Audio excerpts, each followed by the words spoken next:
Bismillahirrahmanirrahim. Dear viewers, Assalamu alaikum. Welcome to Channel Win's exclusive TV show, The Global Islamic View, which helps you to connect from ulamas around the globe and learn from them, and surely their guidance is very important to us. ہمیشہ کی طرح ہمارے programme the Global Islamic View میں ہم channel one کے ذریعے آپ تمام کا خیر مقدم کرتے ہیں. ہمارے پروگرام کا آج کا موضوع ہے حج سے متعلق. چونکہ ہم جانتے ہیں یہ ماہ ذی الحج کا مہینہ ہے اور ماشاءاللہ کئی سارے وہ لکی لوگ ہوں گے جو پروردگار عالم کی بارگاہ میں پہنچے ہوں گے، اور یہی وجہ ہے کہ ہمارے آج کے اس ایپیسوڈ میں ہم آپ کے بھیجے گئے حج سے متعلق جو سوالات ہیں ان کے جواب کو مختلف علماء اکرام سے جاننے کی کوشش کریں گے. تو آئیے شروعات کرتے ہیں، آغاز کرتے ہیں آج کے پروگرام کا اور بڑھتے ہیں ہمارے پہلے سوال کی طرف. ہمارا جو سوال ہے یہ ہمارے بردر نے ہمیں بھیجا ہے اور وہ یہ جاننا چاہتے ہیں کہ وہ لوگ جو حج کرنے نہیں جا پاتے دنیا بھر میں، کیا ان لوگوں پر عید الاضحیٰ کے موقع پر قربانی کرنا واجب ہے؟ اس سوال کے جواب کو ہم نے جانا ہے حجت الاسلام والمسلمین عالی جناب مولانا مرزا علی اکبر کربلائی صاحب سے، جو کہ فی الحال موریشس میں ہیں. آئیے دیکھتے ہیں مولانا صاحب کا کیا کہنا ہے. بسم اللہ الرحمن الرحیم. الحمدللہ الذی جعلنا من المتمسکین بولایت امیر المؤمنین والائمۃ المعصومین علیہم السلام. الحمدللہ رب العالمین الصلاة والسلام. اما بعد فقد قال اللہ تبارک و تعالی فی کتابہ الکریم وہو اصدق الصادقین وقولہ الحق. بسم اللہ الرحمن الرحیم. لن ینال اللہ لحومها ولا دماؤها ولکن ینالہ التقوی منکم. ارشاد باری تعالیٰ ہو رہا ہے سورہ حج اور اس کی آیت 37 جس میں ارشاد ہو رہا ہے کہ لن ینال اللہ لحومها ولا دماؤها ولکن ینالہ التقوی منکم. خدا تک ان جانوروں کا نہ گوشت جانے والا ہے اور نہ خون، اس کی بارگاہ میں صرف تمہارا تقوی جانے والا ہے. اور اس قربانی کی وسیلے سے معلوم ہو جاتا ہے کہ کس میں تقوی پایا جاتا ہے. معصوم نے فرمایا کہ اللہ کی بارگاہ میں حابیل و قابیل نے قربانی دی، لیکن حابیل کی قربانی قبول ہو گئی، وجہ تقوی کی. ہمارے یہاں ایک سوال آیا ہے کہ کیا دنیا بھر میں جو لوگ حج پہ نہیں ہیں کیا ان پر بھی قربانی واجب ہے؟ نہیں، حاجیوں پہ قربانی واجب ہے. جو حج پہ نہیں ہیں ان پہ قربانی واجب نہیں ہے. ہاں، بہت زیادہ سنت موقدہ ہے، بہت زیادہ ثواب ہے. اللہ نے قربانی اس لیے قرار دی تاکہ مساکین اس کے گوشت سے سیر ہو سکے. حضرات، بہت زیادہ ثواب ہے. اس سلسلے میں جو ہمارے یہاں ایک بات پائی جاتی وہ یہ ہے کہ قربانی کا جانور عیب دار نہ ہو. آیا مسئلہ کیا ہے؟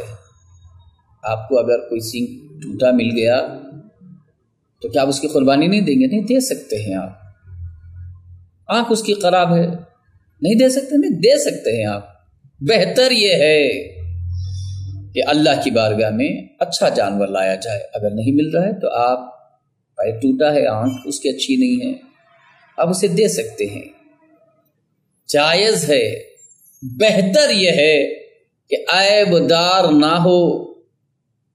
اس ایک بات کو ہم جب سنتے ہیں کہ قربانی کا جانور عیب دار نہ ہو تو اس کو کتنے دور تک جا کے تلاش کرتے ہیں، اور عیب دار بھی ہو تو اسے چھوڑ کر دوسری جگہ جاتے ہیں اور اچھا سا لے آتے ہیں.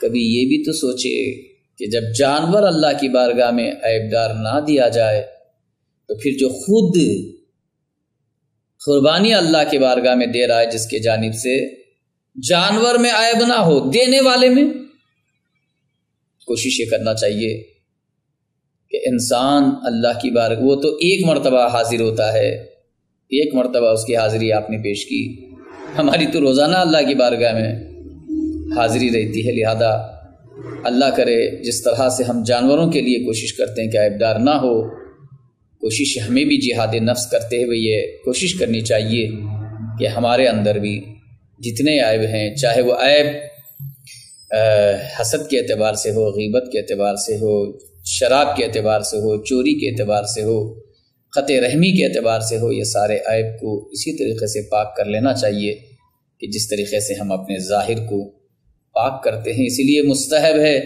کہ عید کے روز غسل کر کے جایا جائے۔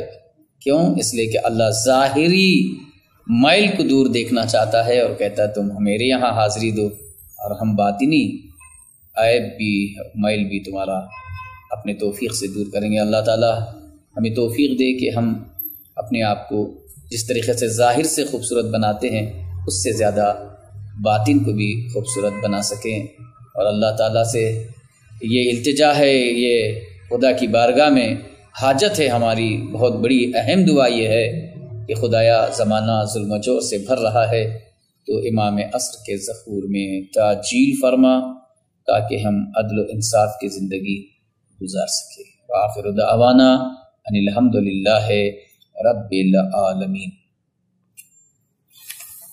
اللہم صلی علی محمد وآل محمد وعجل فرجہم۔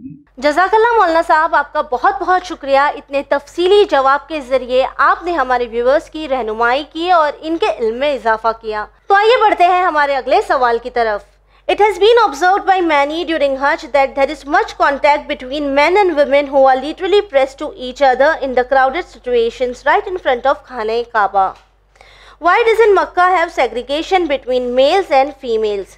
تو یہی ہمارے بردر یہ جاننا چاہتے ہیں کہ خانہ کعبہ کے سامنے جب مرد اور عورت ایک دوسرے کا جب انہیں دھکا لگتا ہے تو ایسی سچویشن میں تو وہاں کی اتھارٹیز کسی طرح کا سیگریگیشن میلز اور فیمیلز میں کیوں نہیں کرتی؟ اس جواب کو ہم نے جانا ہے حجت الاسلام والمسلمین عالی جناب سید محمد موسوی صاحب سے، جو کہ UK کے شہر لندن میں ہیں۔ آئیے دیکھتے ہیں آقا کا کیا کہنا ہے۔ بسم اللہ الرحمن الرحیم۔ حج کے دوران میں سیگریگیشن ممکن نہیں ہے،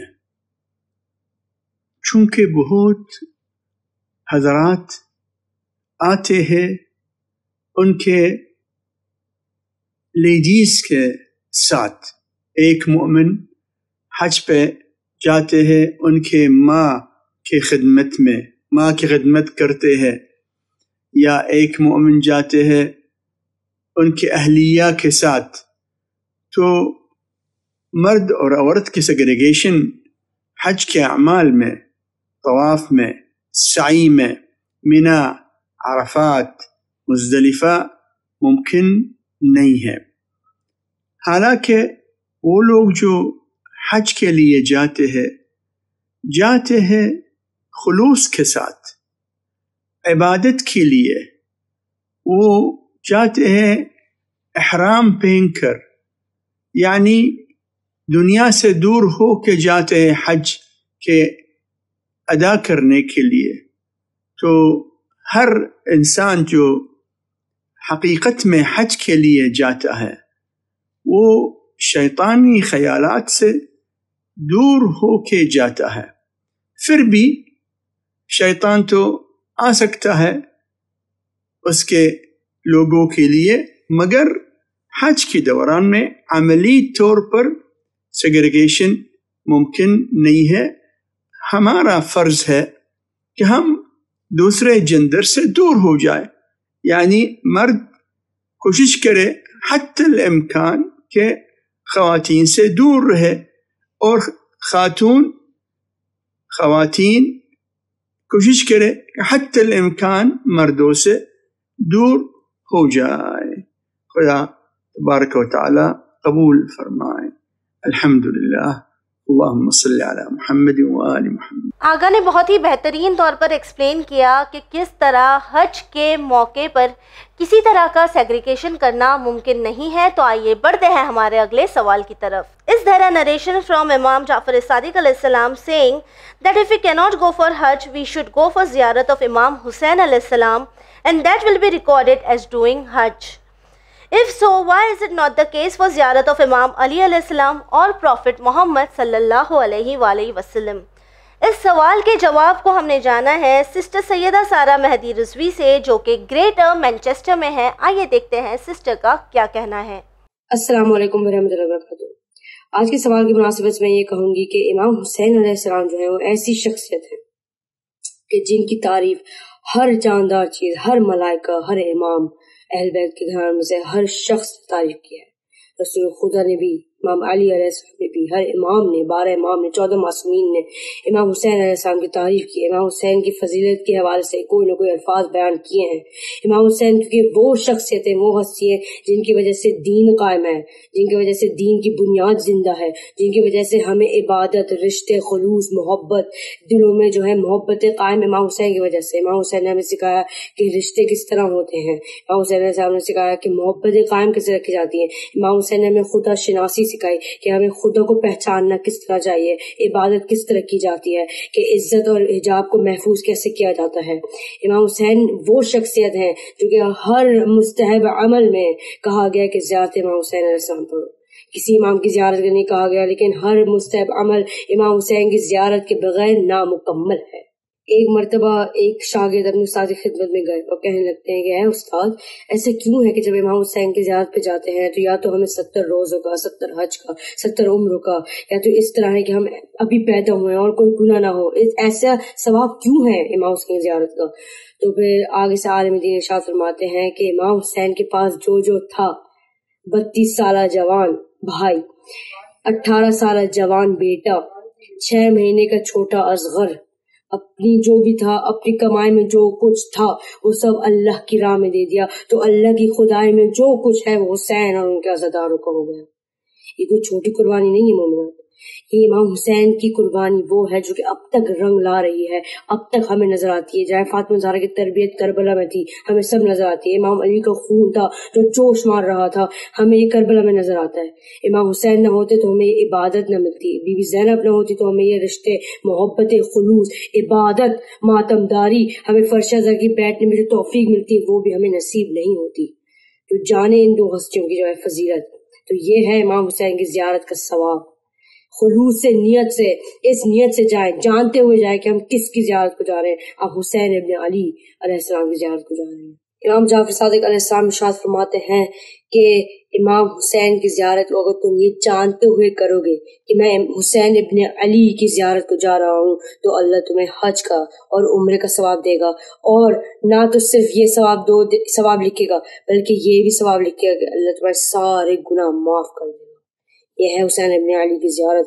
اور امام صادق علیہ السلام یہ بھی ارشاد فرماتے ہیں کہ ہر ملائکہ، کوئی بھی ایسا ملائکہ نہیں ہے آسمان پہ جو کہ اللہ سے گڑ گڑا کے یہ اجازت نہیں مانگتا کہ ہمیں حسین کے روضے پہ جانے دیں۔ تو یہ ہے حسین ابن علی کی زیارت کا ثواب، یہ ہے حسین ابن علی کی زیارت کی فضیلت۔ یہ جانیں اور ان کی زیارت کو جائیں، اپنے گناہ معاف فرمائیں، اپنے گناہ دھلوائیں، امام حسین سے توسل کریں، ان سے دعا منگوائیں، ان کے بھائی عباس کا واسطہ دے کر اپنی حاجتیں پوری کروائیں۔ ہمیں اللہ تعالیٰ ہر کسی کو جو یہ ویڈیو دیکھ رہے ہیں، اللہ ہر کسی کو اس سال کے اربعین پہ یا اس سال ضرور امام حسین کے روضے پہ زیارت کرنی توفیق عطا فرمائے۔ جزاک اللہ۔ سسٹر تھینک یو سو مچ، اور ہم دعا کرتے ہیں کہ پروردگار عالم جلد سے جلد ہمیں امام حسین علیہ السلام کی زیارت کا شرف حاصل کرے اور ہم بھی مولا کی زیارت کر سکیں۔ اب آئیے بڑھتے ہیں ہمارے آج کے ایپیسوڈ کے آخری سوال کی طرف۔ ہمارا جو اگلا سوال ہے یہ ہمارے سسٹر نے ہمیں بھیجا ہے، اور وہ یہ جاننا چاہتی ہے کہ اگر کوئی شخص جان بوجھ کے کوئی بڑا گناہ کرے اور پھر وہ یہ سوچے کہ وہ حج پر جا کر اس گناہ کو مٹا سکتا ہے اور پروردگار عالم اسے معاف کر دے گا، تو کیا یہ صحیح ہے؟ جان بوجھ کر گناہ کرنا اور نیت یہ رکھنا کہ حج پر جانے سے گناہ معاف ہو جاتے ہیں، کیا ایسی صورت میں اللہ انہیں معاف کر دے گا؟ اس سوال کے جواب کو ہم نے جانا ہے بردر ڈاکٹر ناصر زیدی صاحب سے، جو کہ کینیڈا کے وینکوور میں ہیں۔ آئیے دیکھتے ہیں بردر کا کیا کہنا ہے۔